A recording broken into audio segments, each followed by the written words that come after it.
Ada kegiatan membuka kantor-kantor itu kami juga menyelenggarakan program yang namanya Sekolah Pasar Modal. Ini hanya sebetulnya kursus pendek Pak mengenai apa pasar modal, bagaimana berinvestasi di pasar modal dan sebagainya. Dan ini terbuka untuk publik. Kami juga bekerja sama dengan kantor-kantor termasuk dengan emiten, misalnya dengan Bank Jatim untuk memberikan sosialisasi dan edukasi mengenai investasi di pasar modal untuk karyawan-karyawan Bank Jatim. Kami harapkan tentunya nanti kesadaran berinvestasi akan semakin tumbuh. Karena seperti tadi Pak Gubernur sampaikan, butuh 500 triliun investasi. Saya kira paling Pemda atau pemerintah bisa berapa, 15%, 20%, ini kan. Selebihnya harus swasta Pak. Swasta itu ya bisa asing, bisa domestik. Sebetulnya ya kita sendiri nih yang harus menginvestasikan lebih banyak dibanding negara atau Pemda, pemerintah. Nah, budaya investasi ini sebetulnya yang sedang dicoba untuk dibangun. Karena dengan berinvestasi di saham, kalau tadi Pak Moderator sampaikan, kalau investasi di emas, sekali beli emas langsung disimpan. Tapi kalau investasi di saham, uangnya akan digunakan oleh emiten, oleh korporasi untuk ekspansi, untuk produksi dan sebagainya, sehingga membantu pertumbuhan ekonomi secara berjenjang dan berkelanjutan. Terima kasih Pak Joko. Baik, ada masih satu lagi ya. Saya kira saya punya waktu sampai jam berapa ya? Jam 9 pas, terakhir kalau misalnya itu ya. Silakan Pak. Kasihan. Terima kasih, selamat malam Pak D, selamat malam Pak D, Pak Ito. Nama saya Jos Pak Ito, saya asli Surabaya. Tadi sekolah pasar modal, saya juga termasuk alumni sekolah pasar modal. Ada dosen saya ini. Pak, saya ingin menanyakan Pak Ito. Sebentar lagi kan presiden baru diumumkan Pak. Kira-kira apa dampaknya terhadap pertumbuhan pasar modal? Yang kedua Pak Ito, tadi dipaparkan bahwa di Jawa Timur ini ternyata potensi UMKM-nya itu tinggi besar sekali Pak. Pertanyaan saya, mungkin enggak kalau usahanya UMKM digo-publikkan itu Pak? Kalau memang bisa, kira-kira caranya bagaimana Pak? Terakhir Pak, untuk Pak D yang saya cintai Pak D. Pak D, beberapa waktu yang lalu kami mengalami kendala Pak D. Menguruskan surat tanah Pak D ya, dari petok menjadi hak milik. Itu sebetulnya berapa lama Pak D? Kok bisa sampai berlarut-larut? Kemudian komplainnya itu kemana? Apa ke instansinya tadi itu? Terima kasih Pak D. Ya, silakan. Pak Gubernur dulu ya. Pak Jos, jadi posisi UMKM terhadap PDRB itu 54,89 terhadap 1036 triliun Pak. Jadi kurang lebih 550 sampai 560 triliun di UMKM. Besar. Ini ekonomi besar di Jawa Timur Pak. Jadi kalau itu kemudian dirancang oleh Pak Ito bisa, itu bagus sekali. Bagus sekali. Jadi 54,85% dari 1036 triliun tahun 2013 itu di UMKM. Memang ini struktur ekonomi yang bawah paling bagus menurut saya ini. 97% jumlah tenaga kerja di situ. Ya. Makanya kemudian kita membuat bank khusus, skema pembiayaan penting di situ. Jadi darahnya itu uang. Kalau uang tidak mengalir pucat. Gitu. Pak Hadi aja enggak punya uang, pidato enggak jelas. Ya, jadi iya Pak Jos ya, cocok kalau dompetnya tipis, ngomongnya enggak jelas cocok ya. Itu satu. Kedua, saya sudah usul di pertemuan Gubernur Bank Indonesia dan Menko Perekonomian, tolong BPN itu harus outsourcing terhadap juru ukur ke Fakultas Teknik Sipil. Kalau selagi juru ukurnya seperti sekarang, itu 1 tahun Sidoarjo hanya bisa 3.500 hak tanah. Dari 15,6 juta hak tanah di Jawa Timur, baru 5.500.000, kurang lebih 6 juta, 42%. Sisanya itu kalau cara kerjanya seperti ini 105 tahun baru selesai. Betul. 3.500 produksinya per kabupaten. Karena juru ukurnya terbatas, Pak. Kalau itu outsourcing kemudian distandarisasi dan kemudian diserahkan Fakultas Teknik Sipil, punya teodolit di situ untuk mengukur itu, cepat prosesnya. Itulah Pak. Saya tidak bisa jamin dan itulah karena masalahnya juru ukurnya harus miliknya BPN. Itu ya. Ini kerjasama dengan Petra Fakultas Teknik Sipil bisa. Ya, ini masalahnya. Masalahnya sangat mendasar di jumlah tenaga kerja atau SDM yang ada di situ, Pak. Orang pinter-pinter tapi satu orang percuma mau ngukur pakai teodolit itu. Ya. Di situ lulusan akademi agraria sama doktor pertanian sama. Ya, sama. Ya, sama. Jadi ini permasalahan. Menurut saya outsourcing. Harus kerjasama di situ. Jadi apakah saya bisa menolong, bisa nelpon, tapi kalau juru ukurnya enggak datang-datang karena terbatas ya begitu itu, ya itu. Ada 1.500 tumpuan pemohon yang kalau Bapak paling bawah itu 1.500 itu berapa tak? Itu permohonan, Pak. Ya, itu permintaan saya kepada Pak Endarman agar kemudian jadi pertemuan Bank Indonesia Jawa Timur itu menjadi idol, Pak, untuk anggunan yang diperbankan. Jadi petok D tidak bisa kemudian, malah ada yang letter C, Pak. Belum sampai petok D, bukti pembayaran IPEDA tahun 50-an itu, Pak. Itu ada itu Pak. Jadi letter C, petok D, baru kemudian ada proses ke sertifikat. Ya, untuk khusus ini Pak, saya sendiri bingung juga begitu loh. Jadi kita perkumpulan orang-orang bingung ngurus begini nih. Ya. Gimana juru ukurnya terbatas? 5, 6 itu saja, gitu masalahnya. Terima kasih Pak. Tapi saya tampunglah keluhannya. Saya sendiri yang mengeluh Pak, sama. Terima kasih. Terima kasih Pak Jos pertanyaan. Pertama barangkali ini mengenai presiden baru. Sebetulnya kalau investor, terutama investor global itu biasanya sudah bereaksi lebih awal daripada peristiwanya sendiri gitu Pak. Dan itu sebetulnya tercermin tadi yang saya sampaikan bahwa sampai tanggal 18 Juli yang lalu itu investor asing sudah menambah investasinya melalui Bursa Efek Indonesia 56 triliun lebih. Sebetulnya itu antisipasi munculnya presiden baru, ya, atau antusiasme investor asing terhadap munculnya pemerintahan baru di Indonesia. Dan memang yang paling besar masuknya di bulan Juli ini, Pak. Jadi setelah 2 hari sebelum Pilpres dan sampai kemarin itu, investor asing terus-menerus menambah investasinya di Indonesia cukup signifikan. Bulan Juli ini saja 12 triliun gitu ya. Jadi mereka memang sudah mengantisipasi gitu. Apakah kalau misalnya investor domestik masuk sekarang sudah terlambat? Sebetulnya ya belum. Tadi tergantung dari horizon waktu kita gitu ya.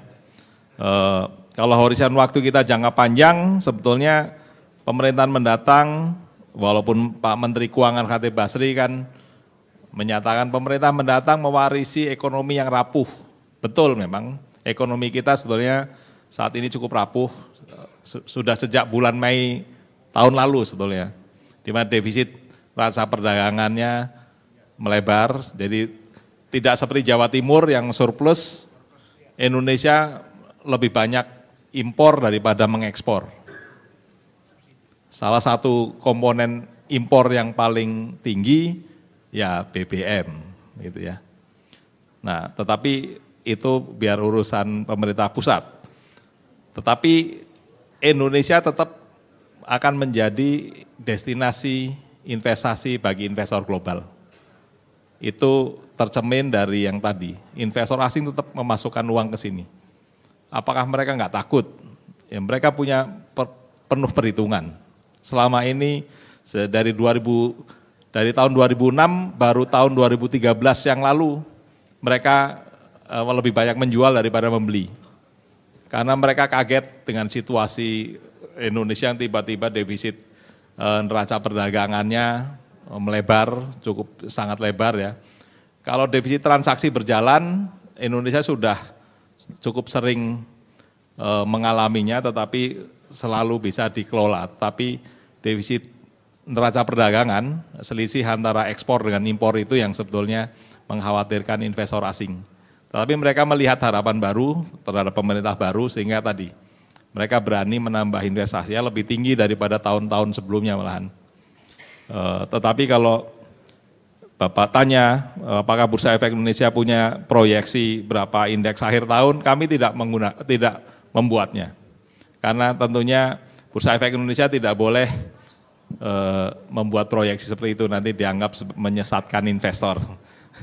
Tetapi kalau Bapak percaya pada analis-analis saham, ya, termasuk analis-analis perusahaan sekuritas asing, mereka sangat optimis. Mereka sekarang sudah membuat proyeksi 5.600 sampai 6.000. Artinya 6 bulan sampai 1 tahun ya horizon waktunya. Bahwa indeks akan naik. Dan memang kalau kita lihat pengalaman masa lalu, di tahun 2004, tahun pemilu, indeks kita naik 44,2%. Tahun 2009 lebih tinggi lagi, hampir 87%. Tahun ini sudah sekitar 19%. Jadi saya yakin tahun ini akan tetap bagus ya, walaupun banyak orang khawatir tahun politik dan sebagainya, tetapi data empiris menunjukkan bahwa tahun pemilu justru indeks kita cukup bagus. Kemudian dari sisi maaf, pertanyaan Bapak yang terakhir tadi. UMKM ya, IPO kan. Sebetulnya kalau dari sisi peraturan Bursa Efek Indonesia itu sudah sangat ringan. Karena perusahaan yang mau IPO itu cukup punya net tangible assets 5 miliar rupiah. 5 miliar rupiah sebetulnya kan ya kelas usaha kecil menengah, bukan mikro lah, tapi usaha kecil menengah. Itu secara peraturan seperti itu, tetapi memang niat atau minat untuk melakukan IPO mungkin masih kurang dari perusahaan. Jadi bagaimanapun sosialisasi kami lakukan, kalau dari calon emiten sendiri tidak ada niat, memang susah. Tapi antara lain kan biasanya mereka mengeluhkan, wah kalau saya IPO, saya harus terbuka, orang-orang lihat dapur saya dan sebagainya, itu keluhan klasik dari yang menjadi penghambat IPO. Dan terus terang barangkali Bank Jatim menjadi salah satu contoh. Bank DKI aja belum berani IPO Pak, tapi Bank Jatim sudah. Nah, tapi bagaimana UKM bisa memperoleh manfaat dari pasar modal? Sebenarnya gampang. Contoh Bank Jatim IPO, memperoleh dana dari masyarakat kan Pak. Tapi sebagian portofolionya kan banyak portofolio pinjaman ke UMKM, ke BPR dan sebagainya. Bank Rakyat Indonesia Pak, IPO tahun 2003, itu 80% dari total loans-nya itu UKM. Ya. Dan sampai sekarang Bank Rakyat Indonesia itu walaupun dari segi aset, kalau tidak sekarang tinggal sedikit, kasih kalah dari Bank Mandiri, tapi dari segi laba, itu labanya paling tinggi di Indonesia.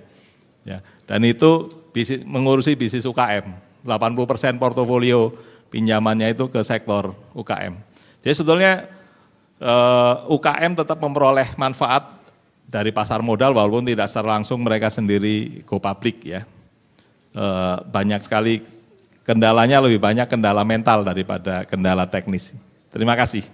Baik, mungkin Pak Gubernur mau memberikan tambahan Pak. Saya nambah kepada Pak Jos.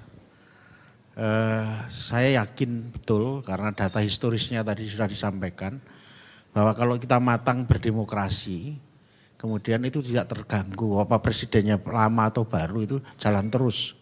Ya, saya kira karena kita menjadi sangat terlalu berlebihan tentang peranan government terhadap keamanan ketertiban. Menurut saya keamanan ketertiban kalau itu kita kelola sendiri, kita sendiri berperilaku demokratis itu sebetulnya enggak mengganggu. Saya yakin kita sangat dewasa sekali di situ Pak. Jadi Bapak kalau mau nambah investasi bagus, ini suasananya mateng sekali. Ada daerah-daerah tertentu memang agak emosional, itu mungkin karena ya masalah pendidikan dan lain sebagainya. Saya kira Pak Jos, ya saya jamin Pak, saya jamin, betul, saya jamin. Ya. Bapak bisa investasi, bisa aman di sini, ya di sini. Terima kasih. Assalamualaikum warahmatullahi wabarakatuh. Baik, kita beri aplaus semua. Dengan demikian berakhirlah sudah tanya jawab kita. Terima kasih Pak Ito dan Pak Gubernur serta Pak Hadi yang menjadi tuan rumah. Kami kembalikan kepada moderator. Baik, kami ucapkan terima kasih banyak kepada seluruh narasumber dan juga moderator kita. Boleh sekali lagi diberikan aplaus yang paling meriah. Baik Bapak Ibu, setelah luar biasa materi kita sampaikan pada malam hari ini, kemudian tanya jawab juga sudah digelar. Berikutnya adalah pembagian door prize. Nah ini yang sudah ditunggu-tunggu oleh Bapak Ibu undangan semuanya. Kita akan membagikan hadiah door prize kali ini, ada Sony Xperia E1 Dual, kemudian ada kamera Canon D1200, ada Samsung Galaxy Note 8 inch, kemudian lagi ada BlackBerry Q10, dan yang tertinggi pada malam hari ini adalah iPhone 5C 16GB. Baik, langsung saja kali ini untuk yang pertama kali mengambil kupon undian dari undangan yang telah terpotong pada malam hari ini, kami persilakan kepada Direksi Mandiri Sekuritas, Bapak Iman Rahman. Berada di kursi mana Bapak Iman Rahman? Baik, silakan. Ya. Mohon berkenan Bapak untuk bisa mengambil satu kupon undian door prize. Luar biasa. Bapak sudah punya kupon di sini? Oh, tidak ada kuponnya. Oke, baik. Kami ucapkan selamat untuk nomor undian. ID. Kode telepon Surabaya 031. Selamat, di manakah tempat duduknya Bapak? Selamat Bapak, silakan boleh maju. Baik, hadiah Sony Xperia E1 Dual. Kembali kami undang Bapak Iman Rahman untuk menyerahkan hadiah door prize kita secara langsung. Baik, rekan-rekan media boleh didokumentasikan momen yang sangat berbahagia ini. Boleh diberikan aplaus sekali lagi. Oke, kami ucapkan selamat, terima kasih banyak Bapak Iman Rahman. Berikutnya kami undang untuk bisa mengambil kupon undian kembali Direksi Bahana Sekuritas, Bapak Wiwit. Baik, silakan Bapak. Bapak sekaligus boleh menyerahkan di depan panggung. Silakan Bapak Wiwit. Baik, kami ucapkan selamat untuk nomor undian. ID 283. Oh, ada yang histeris rupanya. Nyerempet nomornya ya. Oke. Oke, 283. Oke, selamat Bapak, silakan. Iya. Boleh. Kita dokumentasikan momen ini. Kami ucapkan selamat. Baik, terima kasih banyak Bapak Wiwit. Oke. Kemudian kita akan menuju kepada hadiah yang ketiga kali ini. Ada Samsung Galaxy Note 8 inch. Bapak Haryo Yunokusumo, kami persilakan untuk bisa mengambil kupon undian. Oh, tidak ada, alhamdulillah. Ada, Ini dari tadi membahas Madura terus ya, kebetulan MC-nya juga dari Madura, terima kasih banyak. Oke, selamat untuk nomor undian ID 158. Oke, sudah muncul rupanya Samsung Galaxy Note. Bukan Bapak? Oh bukan, terus punya siapa? Oke, kita coba cek dulu. 158, oke silakan Bapak. Bapak monggo untuk diserahkan secara langsung hadiah door prize-nya. Luar biasa bulan suci Ramadan kali ini Bank Jatim bagi-bagi hadiah kepada seluruh nasabah dan juga investor. Sekali lagi jangan ragu untuk investasi di Jawa Timur. Aman terkendali semuanya ya. Oke, berikutnya dari hadiah yang keempat. BlackBerry Q10, kami persilakan kepada Bapak Ito Warsito untuk bisa mengambil 1 kupon undian door prize. Aduk-aduk lagi Bapak supaya merata dari kiri, kanan, kemudian belakang, depan, tengah semuanya dapat ya. Baik. Oke, selamat untuk nomor undian ID 271. Oke, untuk kedua kalinya saya lihat Ibu histeris sekali Ibu. Oke, baik ID 271 kita hitung mundur. Oke, Ibu yang dapat kali ini hadiahnya BB Q10. Bapak Ito kami persilakan untuk penyerahan secara langsung. Baik, selamat Ibu.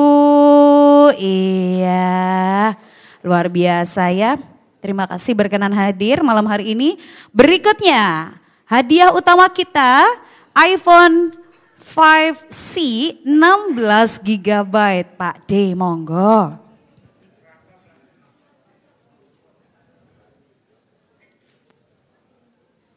Baik, angkanya cantik sekali ya.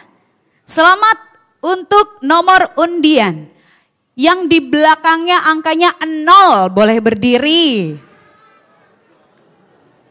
3 kali loh Ibu, mungkin 4 kalinya dapat payung cantik Ibu ya. Yang belakangnya ada angka 0, boleh berdiri. Kalau tidak ada berarti nanti ini akan diserahkan kepada yang berwajib. Oke, 1 orang sudah berdiri, 2 orang sudah berdiri, 3, 4, berdiri, tetap berdiri, tetap berdiri. Tetap berdiri, tetap berdiri.